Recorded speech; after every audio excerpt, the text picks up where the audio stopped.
বন্ধুরা, আমি হয়তো গুছিয়ে কথা বলতে পারি না, আর অত বাংলা কথাও জানি না। আমি একটা আদিবাসী মেয়ে। আমি একটা কথা বলছি, আপনারা মন দিয়ে শুনুন। যদি ভিডিওটা ভালো লাগে শেয়ার করবেন, লাইক করবেন, কমেন্ট করবেন। আমি বলছি, আমরা এক গরিব ঘরের বউ, আমাদেরকে সরকার থেকে ঘর পাতে গেলে বলে 10,000 টাকা দিতে লাগবে। হ্যাঁ, 10,000 টাকা দিলে বলে আমরা ঘর পাবো, তাছাড়া পাবো। দেখছেন, সবার বাড়ি বাড়ি সব কেড়ে গেছে। যাদের আছে তাদেরকেও সার্ভে করে নিয়ে গেল, আর আমাদের বাড়িটা সার্ভে করা হলো না।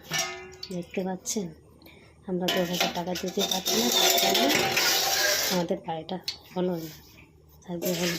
বুঝতে পারছেন? যদি কথা বলে ভুল করে থাকি তাহলে আমাকে ক্ষমা করে দিই। আমি একটা আদিবাসী নিয়ে একটা গোছায় কথা বলতে পারি না।